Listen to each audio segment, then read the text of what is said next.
I'm Tabang. Nice to meet you. Nice to get to meet you. Yes. Because I do listen to your music. It's in my head.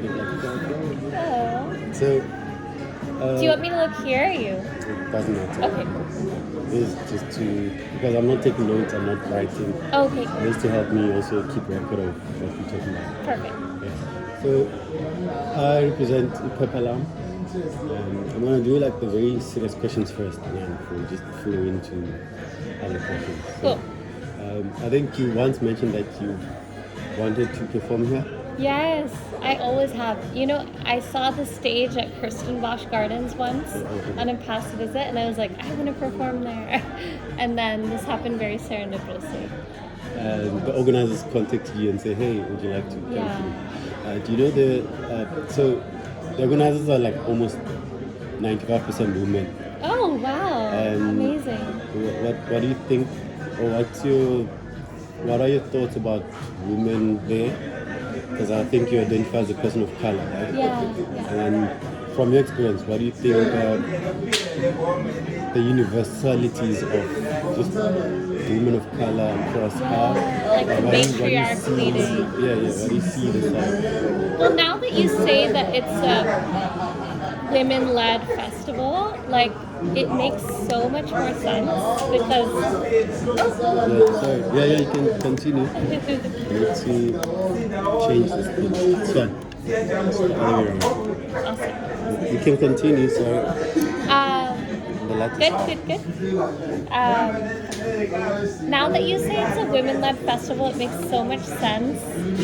I think that one thing I loved about this festival is one, the amount of women on the lineup, and then two, just how much like reverence for musicality and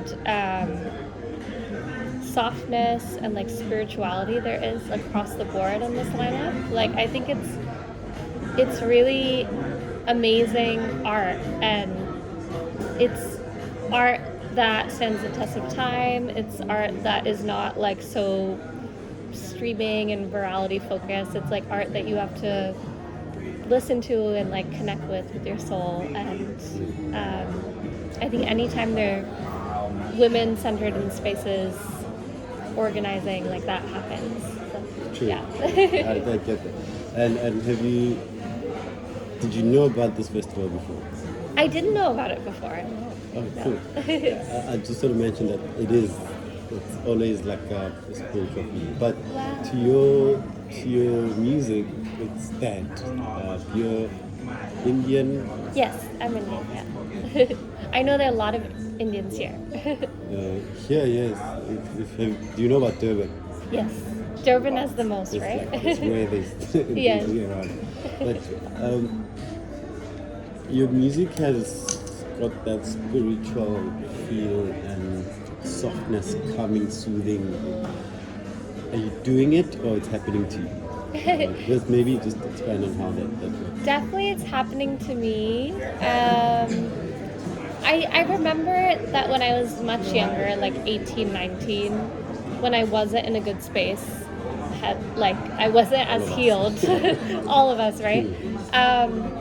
My music sounded very different, and it sounded quite, it was from the perspective of like a depressed person who was using a lot of drugs.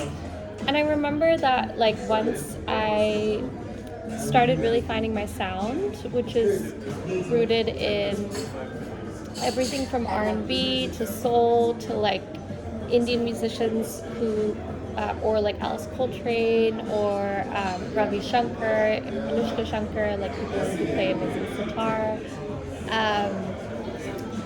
Once I started really honing in on that dreamy, cinematic, ethereal sound, I realized that I didn't really want to write from this place that was very unhealed. Like I wanted it to lift people up, and I wanted to be very intentional about what space I was writing from. And like even if I was writing about hardship, like where is the joy in that? Where is where's like the little glimmer of hope that you can find? Because that was what really drew me to soul music in the first place, and jazz was that it was born out of so much struggle, but there's like still this glimmer of joy in it, you know, and joy is resistance. Okay. Yeah. Do you know, just talking about that, you're leading me to other parts, but do you Yes. know his, I think his prof or doctor, but he says we must call him Brother Cornel West. Ooh, I have heard that name. I haven't Cornel like West. He's thought about it in a while. like a black intellectual Yes, yes, yes. professor. So he speaks about Coltrane and the struggle and like, tragedy. Yeah. And we had a series of lectures about that at some in Europe. Wow. So what you're saying, Need to read this. it's on YouTube. Okay, So okay. you just get- It's a talk.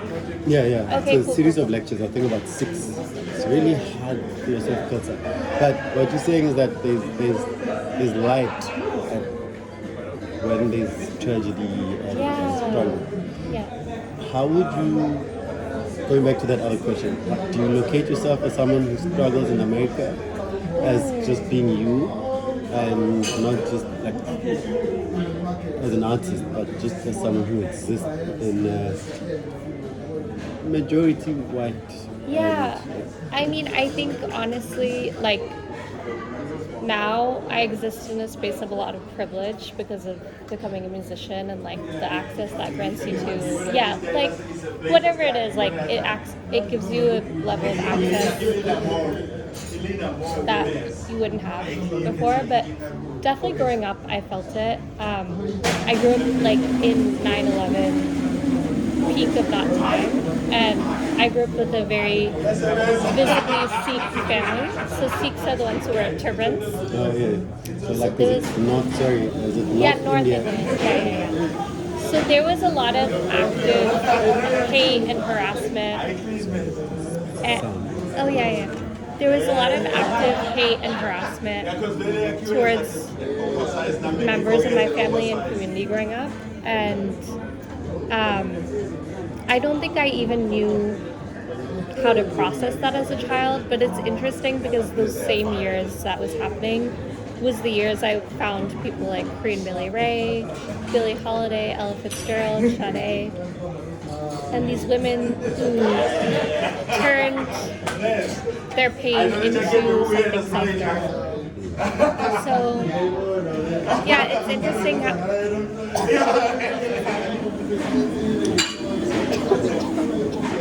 You say skis here. Skis here. Sorry. I think I need some water. 1 second. I'll wait.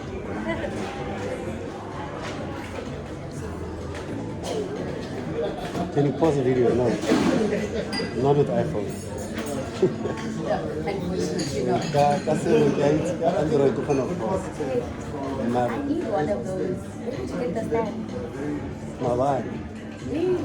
No, just like here, station. Oh, my friend. Find my friend. There's nothing I don't have. No, it says I need one of those. Okay. They have all kinds. It's got a mic, but Okay, yeah. Like no, I said, but mic it's the job. it's not real thing. Sorry, something No got caught in my problem. throat. Yeah, sorry. Yeah. So you're saying you found like expression in seeing that there's these women going through Yes. stuff and suffering, but the music was Yeah, their music was a source of hope and joy, and it had so many different range of emotions. Yeah. so. What I get from music is obviously is like even now, super calm coming to. I would have been very nervous. There's so much thing and Oh yeah. that's probably the first or many of the ones that I like. You sing about love. Are you sing about it from thought or from experience? Definitely from experience. I've had too many relationships now. Serial dater. But How long do they last on average? I've been in true relationships that have lasted like 4 to 5 years. Right now I'm in one that has lasted 5 years. So that feels really good. Hopefully it continues for another Well, many close to more. marriage, how do you feel about that? Yes. Like, you must pay for marriage, right? What? You must pay for marriage because Yeah. culture. No. I don't know. Oh, who pays It's for Indian. marriage? You must do like the It's dowry split. and No. no, okay. You're American. Yeah. Okay. But yeah, I mean, if only was about leaving an abusive relationship. So that was more about heartbreak. Yeah. Which I know a lot about. Yeah, that's the one I just tried to do. Yeah. Would you say you are aware that people relate more to sad songs? Do they? That's amazing. Like I feel sometimes like I've been kind of branded as making more joyful music. So And now, it's soft. Yeah. I'm saying like if only it was that kind of song. Right? yeah, it is. I would locate it and then it was like I said, since yesterday, Oh, And then there's honey. yes. Honey is like more sensual, and just about being in more that fluttery kind of love. Yeah, and I believe that's still your state because you say 5 years now. Yeah. Now it's like more mature. You're still gonna write about those. Yes, of course. Yeah. Just not to take too much of your time. What do you expect to experience at the festival?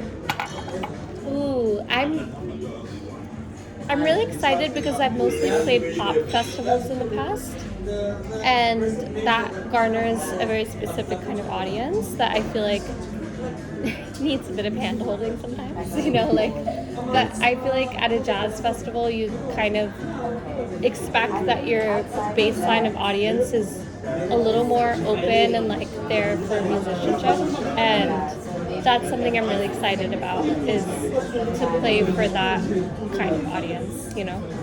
Yeah. And how difficult it is to book you. It's an international, this is like a huge festival. But I believe you're probably going to come back here again, right? I would hope so, yeah. To see other parts, Durban, Joburg. Yeah, I would love to. A lot of people were very upset that I didn't play Joburg, so I'll have to come back and play Joburg next time. And that's what I'm trying to ask, right? To say, because you're here, how open are you to be called like, hey, Raveena, would you like to come to Joburg for a night? Oh my God, Would you like to come to Durban for a night? And maybe extend your flight to Friday. I wish. I mean, right now, flights are crazy because of the war, so I literally can't change any plans. But definitely I need to come back for like a full, at least 3-city tour. And then, South Africa has, sorry, cannot answer if you want. We wrote against Israel, Yes. Palestine. And I'm then- obviously very and anti-Israel. Okay, great. Well, I don't want to share my views here, but now there's Iran or Iran. Yes. Iran war. Yeah. Still, South Africa is part of those people who are allowed to go through the Strait of Hormuz. But Oh wow, I didn't know that. yeah, That's we're amazing. part of that. So Okay. right now, what do you think? Okay, let me ask from an artist's perspective. If we're booked in Israel, would you go? Absolutely not. Yeah. There's no way. No, I don't want you to speak a lot of politics. No, but I'm so pro Palestine. There's no. No. Back in apartheid, you probably were saying Yeah. Like, "Viva South Africa." yes, exactly. Yeah. And it was interesting because one of the first times I came here was when the first of those like global conversations really started happening, and I remember going to this amazing exhibit at one of the museums here. Probably like Cape Town. yeah. The slave museum. I don't know if it was that. It was like an art museum. Okay. Do you know that it was a major art So it's museum? Mocha. Yeah, probably that. And it was about how for years South Africa and Palestine have been like, you know, standing in solidarity and like all the art that has also like come out of that, and yeah, just like how that has been a conversation actually like for a long time, and it's really beautiful to be in a space that acknowledges that, because coming from the US, like it is still quite divided, and that's not cool. Like it should not be something that's you feel divided about, you know. For sure. I mean, we lived it, we know it. Yeah. Bits of it still exist, but we're getting somewhere. Thanks so much, Raveena. It's been a pleasure talking to you. So good to talk to you. Thank you so much. I'll be at your show, so we'll see you I'm so later. glad. Thank you. Sorry, just one more. Who are you looking forward to see? Ooh, I really want to see Jacob Collier. That'd be amazing. And Mohini Day. She's like a jazz, like bass. Yeah. Great. Excited. Jacob was amazing yesterday. So, Oh wait, he at the was workshop. yesterday? No, yeah, at he was the at the workshop. workshop, right? He plays today, right? Yeah. Yeah. He gave yesterday. Amazing. Thank you so much. And enjoy the rest of today.